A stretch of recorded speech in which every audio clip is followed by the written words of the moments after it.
partying it up, right? Not really, not so much. Going fishing in the morning. Got several quick things to talk about as I show you some of these rod and reels. The videos that are just dropping, if you haven't watched them, go back and watch them. Are you kidding me? Hang on, I'm trying to do a live stream and somebody, no, I think open the garage door. Hey, gang.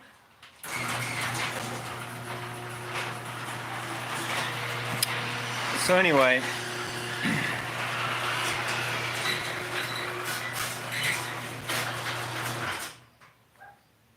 so much for being uninterrupted. That is the story of my life. Ever since I started YouTube videos, I realized how hectic this world is because you can never be uninterrupted. There's somebody making noises, planes fly over you. I don't know how many times a day. I've commented about that before. Every time I get out and start making a video in the early morning anyway, you can hear the plane flying over. I think they're always there. You just hustle and bustle of the day. But anyway, we're not talking about that. We're talking about going out and having a nice, peaceful, relaxing day on the water fishing, going nuts and insane, trying to test some of this gear for you guys, right? Yeah, that's what it's all about. So anyway, I switched some stuff up, but the videos you're going to be watching, if you haven't, or I guess to follow up on what you saw, if you did watch them already, was basically, oh boy, I already forgot what I even put out. The one getting ready to come out is me, Matt, and Hannah smallmouth fishing. That one hopefully will drop tomorrow or Sunday, and then I've got the one with just me going on an insane black and blue chatterbait bite, hopefully Sunday, if not sometime later next week.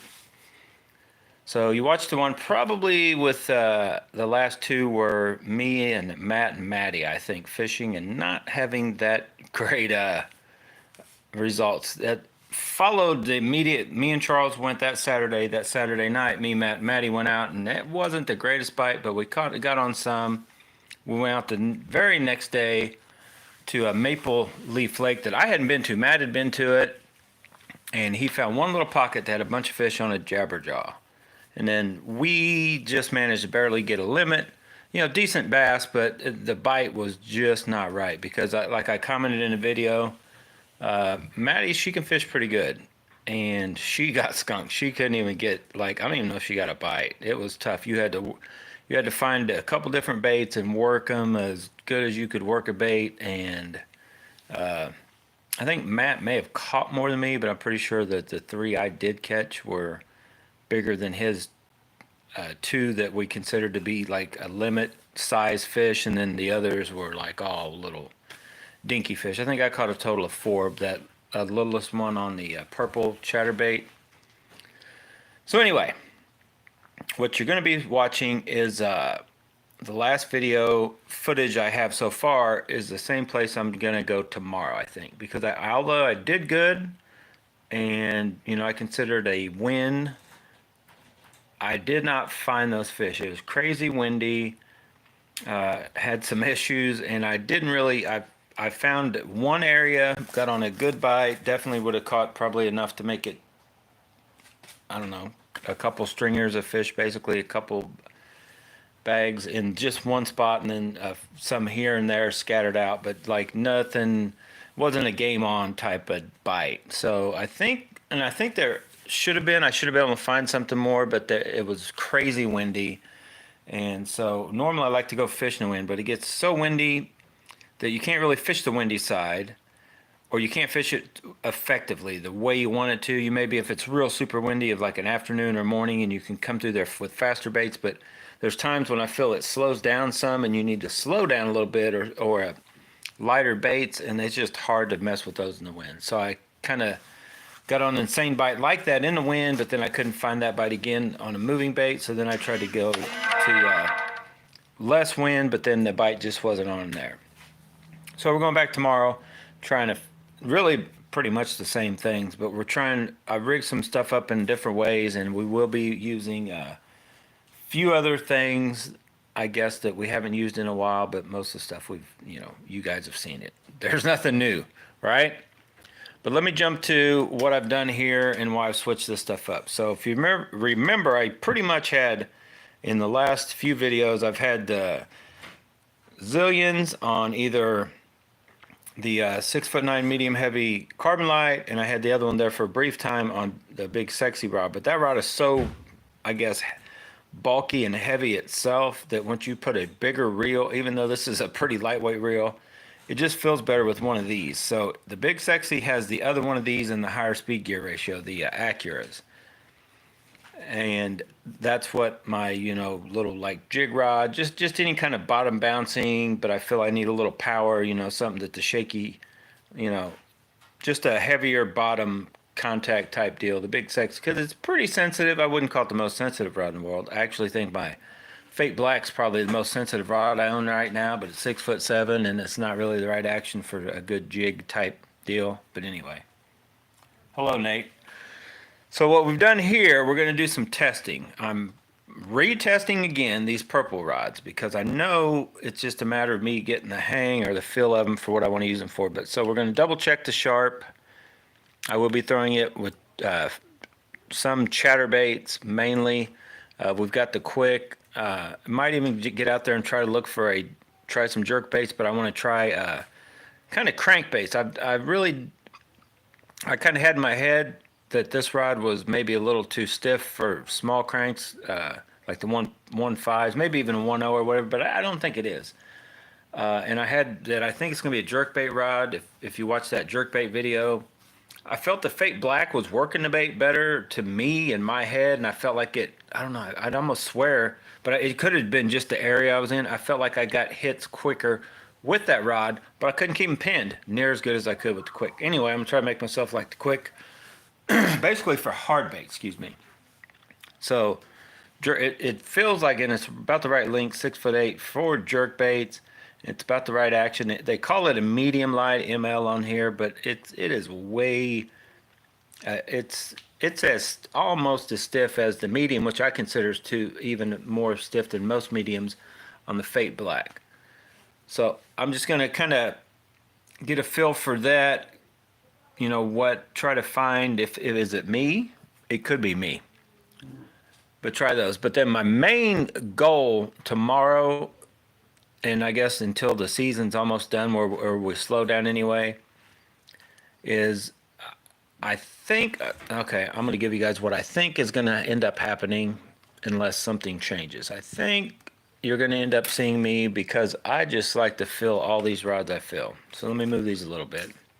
And I know I spent like 100 and pretty much the same price.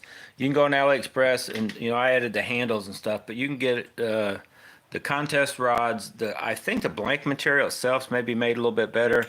I don't think the tapers and the actions were quite designed maybe as good as they should have been. They feel real durable. So we're going to start putting the purple rods, I guess, to the test and really see. I'm going to try to figure out, do I even want to keep the purple rods in my lineup? But what may end up happening is you're going to see me fill my lineup with these carbon lights because it's just kind of a fill and without a doubt hookup ratio. Whether it be a light hook set, and you're not going to catch everything. You guys watch, I always talk about this. It wasn't meant to be a joke, but one of the funniest things I ever saw was Greg Hackney when he was talking about, the hack attack jigs. And, Greg Hackney is known for putting a hammer down and setting hooks on, jig fish and stuff. And in the video he was putting out talking about it, he's like, oh, I don't miss many. And the very next thing, you watch him just and he just kind of turned a little bit, kind of shrugged his shoulders and went, kind of like missed him, and then just went right back to fishing. And it's just a perfect, you can't catch him. Nobody can. Nobody can set the hook to every little bite, bump, or even when you get a fish, you're either out of position sometimes or whatever. But there's definitely, when you fish for a while and you can just feel that something's off on the fish you're missing, okay? You really need, even if you're not a tournament fisherman, just for the stress of driving yourself nuts, you take all this time, even if you're not spending a lot of money, even if you've done the AliExpress and you get the cheapest rod, the reel, the line, you're investing this time, energy, going out on the water. You want it, and you're going to catch that fish, either kiss it or not kiss it, and turn it right back loose. But still, you want to get that fish in. When they pop off, and they will, but when you're more of them are just popping off than you're getting in, that frustrates me more than anything else. And I don't know why more this year than ever. Maybe because I started fishing with Matt. We haven't even done any tournaments, but just a mentality. You know, I did a few with Emily, and honestly, I think me and Emily, I think we caught about every fish we hooked, we got in that boat. They were all little dinks. I only caught 2 keepers, but I mean, I felt like I somehow over this process I've gotten off my hook setting game, you know. And honestly, it could be because I go through all these different baits and stuff. And back then, I was fishing. Z-Man Original chatterbaits. I had my chatterbait rod. I was fishing shaky head. I had my shaky head rod and the Dig It. You know, I was fishing a few other things that were pretty much just small cranks, and I had pretty limber rods. And it was kind of a, you know, as you get into this, trying to add a few more rods or a few more techniques, and you know, all that gets kind of tricky.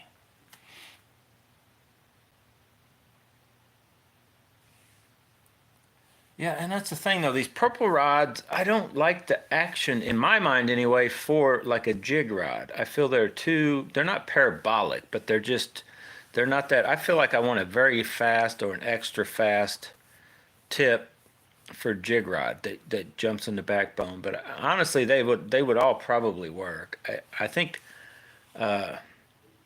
Well, heck, I had the shaky head. My 661 Teton's the most parabolic rod I think you could get, and that's what my personal best is. I had a shaky head on, you know, kind of swimming it through the grass, not necessarily jigging it, but similar. You know, you're very slow and you feel it, and you know, I managed to get that fish in. Some rods just have a ability to keep the fish button, and it's not 100%.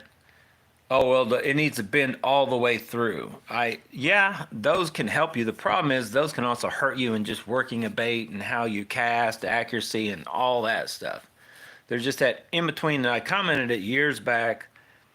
I think Daiwa had it on some of their. If you guys remember their silver rods they had, I can't remember what they even called those now. They had the power hump deal. I've fished them. I had like 3 different ones.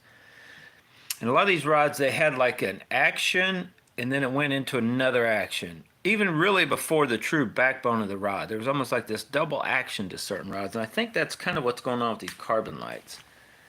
And why I like the feel, I feel they're good, and they are good for hookups. But, so what I'm thinking about doing is adding a few more of those to the lineup. Problem is, as you guys remember, I hated the reel. The reel started making crazy noise, and I almost had myself talked into buying the combo because it's out there like daily. You can go get 7-foot combos for $179, but you got to get that Carbon Light 2.0 reel and then the 2.0 rod. Now what you can do, and I wish they would knock the price a little lower. I almost bought one of those, even though I know those reels are a little bulky. You can get a Carbon Light 2.0. Maybe any Carbon Light 2.0 bait casting rod with a Daiwa Tatula CT, which is kind of them bluish ones that are almost the same color as this Aldebaran 22, right? They have kind of like a bluish spool and spool adjustment knob, tension knob is kind of the bluish. The problem is they only knock off like $30, not 60. You can get for 179 because they want 129 for the reel, 129 for the rod, and the 7-foot ones. So for 180, they're actually knocking off like $80 basically. So instead of 30 per one, they're knocking off like 40. But if you get the Daiwa reel, the Tatula CT with the rod, they're only knocking off 30. So it's like, or maybe not even that much, 229 or 239. So I definitely don't want that. So I'm going to see if I like these reels for these rods, because if I do, and if you guys, you know, you can comment what you think. And now I may switch up colors because technically you could.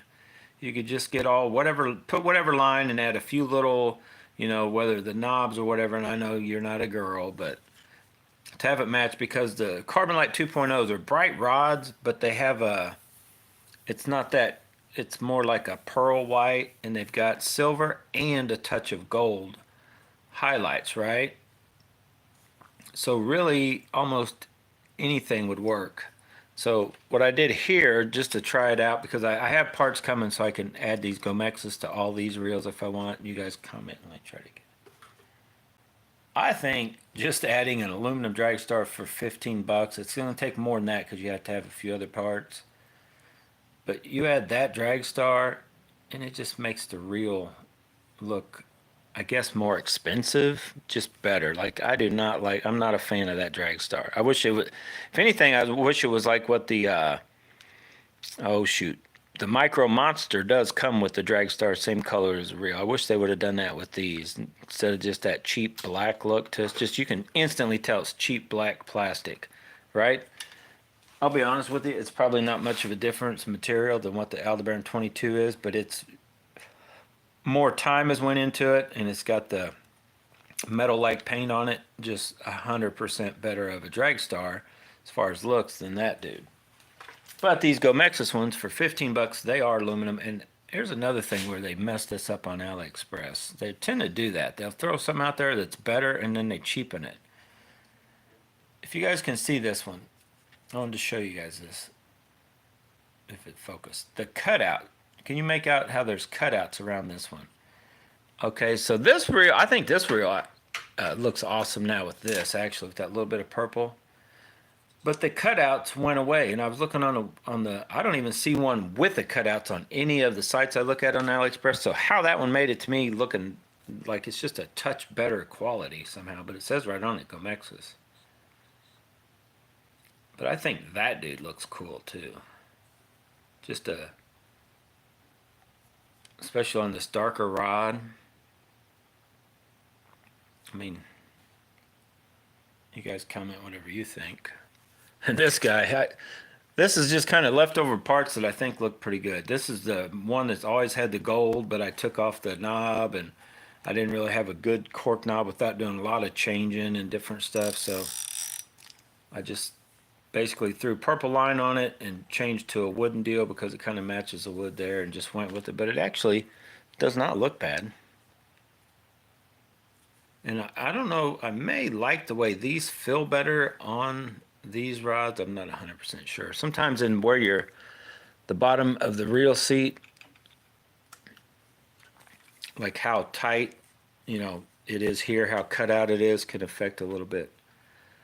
So we're going to go out and try these because I'm hoping these will hold up to 15-pound test. If they do, and if I decide to get this lineup, I'll get these like $70 reels, the $120 to $130 rods. I'll still have a $200 combo basically with a lighter, more comfortable feeling one.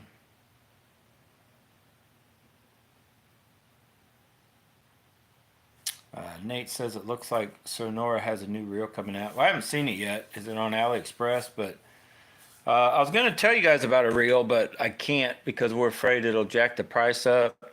And if you guys remember me talking about it, I'm just going to tell you, hopefully Jay's all right. I haven't heard from him. He said he'd probably lose service. He's down in Florida. But if you guys remember, we were talking about a reel a while back. And I will tell you the name of the one it's not a copy of it. It's just there's one that's coming out. The Reel Test did a test on it. And there's one on AliExpress that's basically the same thing. And I'm not going to tell you which one it is. If you guys remembered that video when we were talking about it,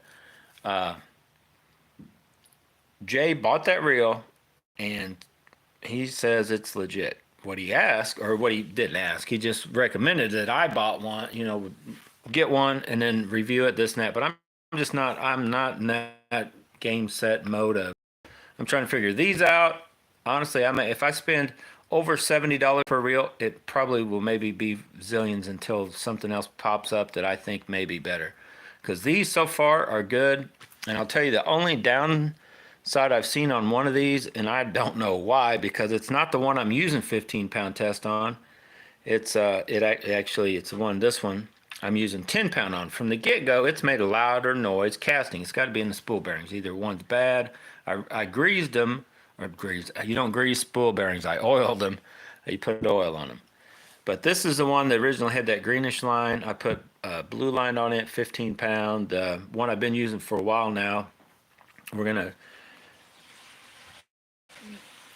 when I go out tomorrow, I'm hoping to get on chatterbait bites. I'm going with Charles on Sunday. Should for 100% get on chatterbait bites, but I'm going to be throwing chatterbaits both days. And the primary rod and reel is going to be this one, my favorite so far of all time. I just love this for chatterbaits. So I put this reel on it so I can I'm gonna throw it, hopefully catch a bunch of fish and and just see what this reel does. This is the reel that originally had a purple line and it was on this rod. If you guys remember right, I had it on the Sharp. I think did I have? No, I didn't have this when I caught the big catfish, did I? I caught the catfish on the Sharp rod, but I think it's back when I had the Lingo with purple line. I can't even remember the Lingo. The Zillion. Oh my God, I need to go to sleep.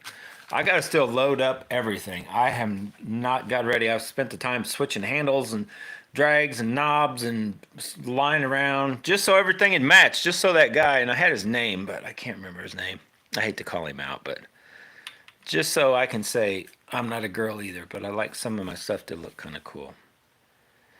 I was up at Rogers. No, I wasn't. I was at Bass Pro Shops. And I picked up these. I don't know if I'm going to like these. I may not even open them because I only have one drop shot hook. I sent all my other ones to Charles. I have the one Matt gave me, and so I just went up and bought some cheap ones.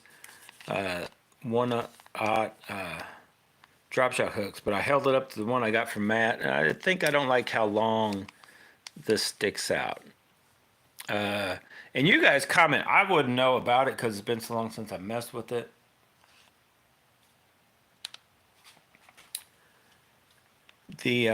Oh shoot. I think we always just call them circle hook. Oh boy, I'm tired. Circle hooks. Haven't even been drinking. I need to go have a few drinks or something. But they make them. I've seen them called a couple different things, but the one that interested me was the mosquito hook. You guys want to talk about a little bit of a bend to it? Now, are guys using those on drop shots or not? Because I saw a couple of those up at Bass Pro that looked like they would be, like basically with this, you kind of still have to, in a sense, you kind of give them a pot, like, oh, there's one. And I know back in catfishing and stuff, circle hooks, you just kind of as you pull it, twist, and it's supposed to be like, don't right in the side of the mouth. So I'm just wondering if that's what those little mosquitoes, you put it on like on a drop shot, and then you just kind of, you're like, oh, is that and as you pull and just start reeling, it's going to and slide into the fish. I almost bought a pack of those. They look better to me than all these other drop shot hooks, and I'm pretty sure I just need to leave these packaged. If I break the one that I got from Matt in fishing over the weekend or before tomorrow night, I may run back to Bass Pro Shops and get those a few other ones. But you guys comment what your guys, and Matt, if you're watching this, because he's like, you want the brand too? I was like, nah. I was like, I'll just get whatever. I thought they were all so close. It's been so long, a year. 2 years since I even paid attention to drop shot hooks. I went and bought. I had the whole setup to use, and then I tried it, and then I always ended up going with the double shot. And then honestly, what I'll probably do tomorrow, you're going to see me with. It won't even be drop shot hooks. I'll be doing what I call my double shot, but it'll be the light wire size 2, like the shaky head, 16th ounce or an 1/8 or whatever. I'm going to actually have a snap this time so I can fluctuate the weight, or I could also just tie it on and put a split shot on the top, kind of like I was doing with smallmouth fishing. But then I'm going to have one rigged up with my it's just a number 2 light wire EWG hook on top, so I can be totally weedless, because what is happening at the Odessa Reservoir is probably where I'll go tomorrow. There's still grass, like in a lot of spots, and it's still kind of nasty, but I think throwing a shaky head, maybe a TRD rigged on a shaky head so it's weedless basically, or a drop shot, double shot type deal, up in that stuff may work also. Because I was kind of throwing a jig. I was kind of throwing a jig because I like to throw the jig now in the last month or so. It's just so easy. I got them ones from Rogers that actually work pretty good, and they're only $1. I've had them for a while. I just started really using them. But they were heavier, and it was so windy. So what I may get on is that Finesse, because my favorite thing, and you can go back and you can watch several videos at the reservoir, is where I would get on chatterbait bites and tear them up, and then that would shut off. And I went to a shaky head, a true shaky head. The worms from Z-Man on back then I was using the Bagley 16th ounce, and I always use the 16th ounce because I'd get in to where if it was somewhat windy, I don't know, I always staged myself to where I could work that 16th ounce, and there's nothing to just go through grass, like basically with just enough weight to get it down. And then when I needed to go deep, that's when I would switch to an 1/8 ounce. So I had 16th and 1/8, but I found myself always using the 16th, except for if I found deeper holes, and I would throw in an 1/8, throw it, you could actually, you had to slow down and deeper, but you could still fish it, I guess, kind of fast, but not real fast. About as fast you want to go when you're trying to run a worm across the bottom. All right, guys, I need to get out of here. I still got to do a lot of stuff.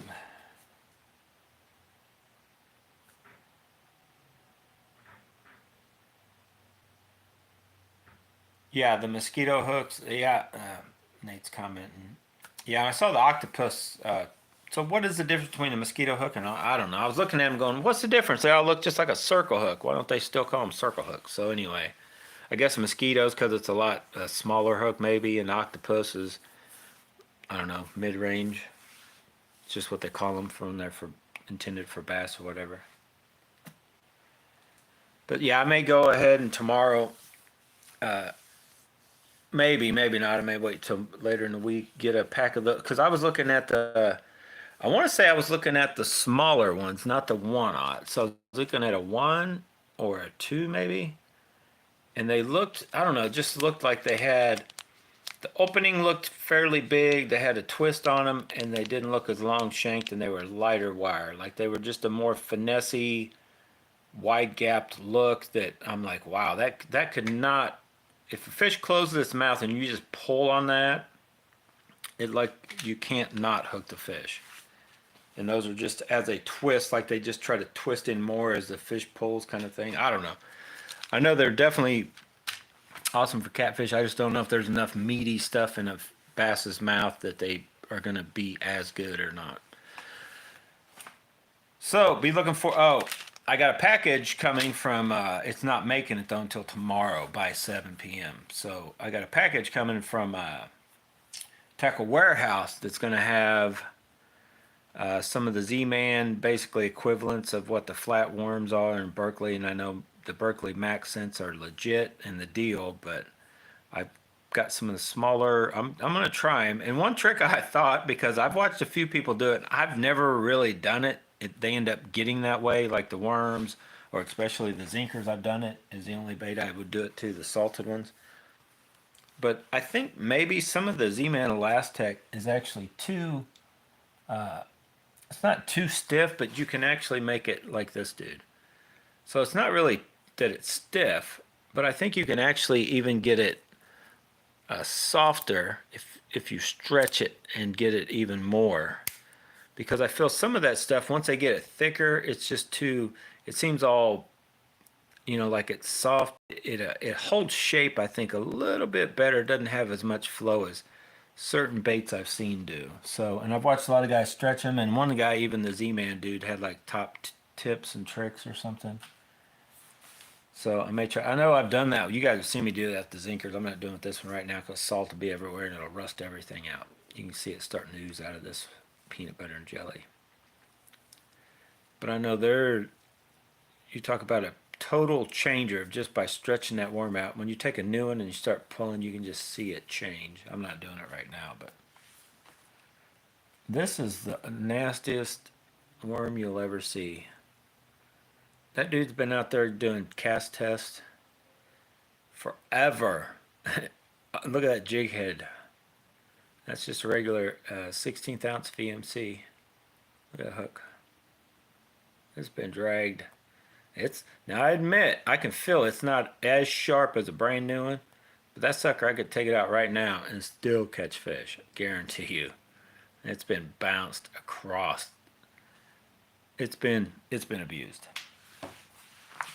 So, all right, guys, stay tuned for the videos. More than likely, if not in the morning, then Sunday morning, the one you'll see my smallmouth adventures.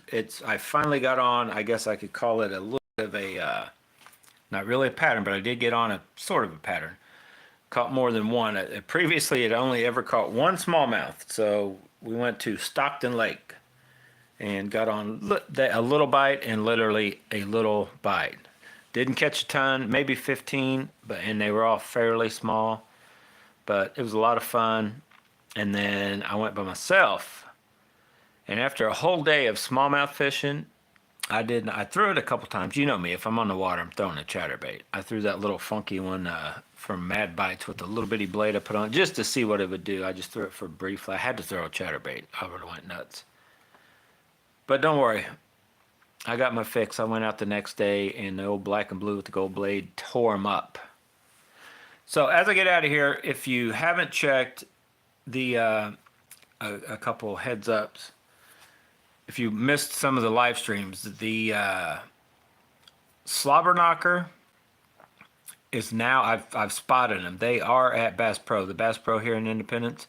I've seen them on the shelf. Almost bought one, but they're 14 bucks, and the slobber knocker imitation is already out on AliExpress, and I ordered 4 of those before I realized the slobber knocker was in, which that's fine because 4 of those I think are roughly the same price as one. They're like $3.50, so I got 4 of those imitation ones coming. I'm going to try them out. At some point, I'm sure I will buy a slobber knocker, but I may wait, just like the Kestrel Elite, right? We're kind of finding that the R&R 4 Rue doesn't like his either. So far, just by watching guys look at them and review them and cast them, and the Kestrel Elite is not worth 220 bucks, which I could have told you that in the first place. It's a Cast King. But I ain't gonna knock Cast King too much. They make reels, but they do not make awesome reels. They do not make reels like Daiwa or Shimano. So if you're gonna make awesome little reels that aren't as good as the big boys, you need to charge little boy prices, like 70, around 100 bucks maybe. 220, you're in a whole nother league, gentlemen, and I don't see it. Anyway, the Jabberjaws. We're still up in the air on the Jabberjaws. Like Matt said it, he called it the best. When they're on, they're on. If you're going to mess around with wood, be very careful. I like them for rocks so far, but I do have, in that package, I have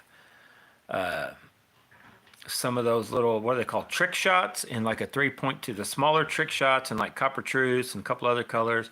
I've got the deal, copper truce, and maybe one other one. The Tackle Warehouse has like their own color version just to try them. And then I'm going to get a few other things, probably Robo Worms that I like to try for a job shot. But I have 2 of my favorite color Jabberjaws coming in the shallow versions, and I want to say I bought 2 other colors that Old Gray, which is basically black and blue, and I don't think I've ever bought a black and blue square bill.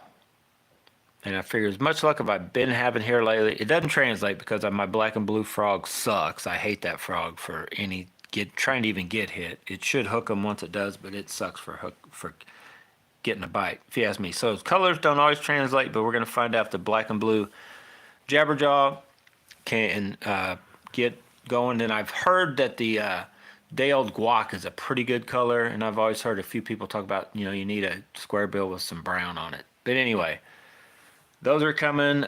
Something else, I can't remember what. I don't know.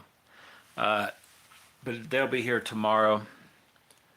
So if I do a live tomorrow night telling you about how tomorrow goes, you may see those in there, and then I can tell you if I'm going to utilize those, any of that with Charles. More than likely, everything that's coming, I was hoping it was going to make it tonight. So where I'm going tomorrow, I could have utilized it more. Where I'm going with Charles is like a straight-on topwater, chatterbait, a bunch of grass. You guys remember the place where my first dad went nuts when I first tried the carbon light combo with the orange worm. If you guys remember, like I caught a ton of fish. And that is an awesome testing site for chatterbait anything. You're trying to test a bait, a rod, a reel. And what's funny is you can get on a color and tear them up. You can also throw a few different colors and never get a hit. or maybe one or two, or get a couple bumps, but like, oh, I can't hook them. So it's funny about, we go through all this stuff and you see me talking about baits this, baits that, and all colors don't matter. I don't think colors matter sometimes, but sometimes they're all that matters. I think sometimes fish get on a color. I think sometimes they get on a sound. Sometimes they get on a speed. Something coming by them real slow, they can't stand it. Something coming by them real fast, something real bright. So I think it's just those days when like you can't, and you guys have all had them, whether you're at a honey hole or whether you're just out and you find a spot on a lake and you're like, oh my God, everything you throw in the water gets hit. And it may be not be everything you throw. You may be what you threw first just got them activated and it turned them on to a good bite. But you also have those times where you'll throw something, it seems like you get hit every cast, you get a hit or fish or whatever, and then you throw other stuff and nothing else seems to work. And it's just you probably happen to have the right, you know, action of the bait, the color of the bait, size of the bait is just that's what they want. Sometimes they do get that picky. I really back in the day is where crappie is where I would really see it. Like you'd get on some crappie and chartreuse and white. It just never failed. It was always chartreuse and white. Seemed to be the color. But then you had to find like you just want to cast out and you had to know what size jig head, 32nd, 16th, and 8th.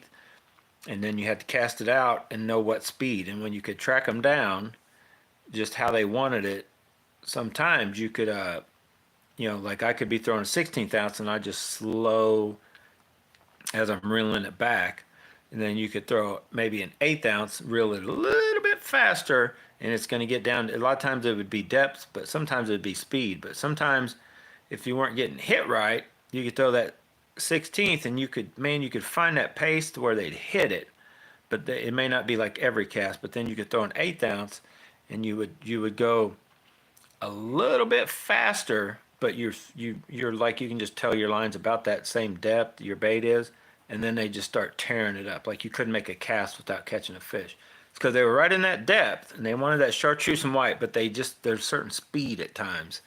And I've talked about it, and you'll see it in that one video with me and Charles that was just out, and I start talking a little bit sometimes, and it's usually if there's any current or the wind blowing, a fish will set at an area and they're watching for something. So they're more likely to hit it as it either is coming straight at them or crossing their path. Now sometimes you can actually sneak up coming from behind them, and that's what'll make them hit it. And that's all you're getting is you're basically running it up like a silent anything or whatever, and as it comes by them, they just and they're startled, and they're like a reaction type strike if they're not biting at all. But usually when a fish stages up to feed, running it just a certain way in front of them, so a lot of times you got to stage yourself up to make those casts. Because if you ever gone down a bank, a perfect example is if you've ever gone down a bank going with the wind and you're casting, with the wind, and you're throwing it and you're reeling it back. You're throwing it, reeling it back. And then you turn, and all you do is you start to go back up. And so instead of throwing this way, you just turn and you throw this way. Well, what you did, the wind's still blowing this way. So it's like blowing bait, blowing whatever, it's blowing fairly hard. So you turn and throw it this way. Well, now your bait is going the same path as whatever the fish are expecting or is coming into into play.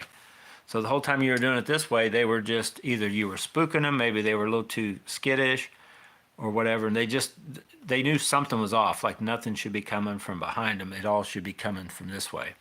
And that doesn't happen a lot usually, but it can happen.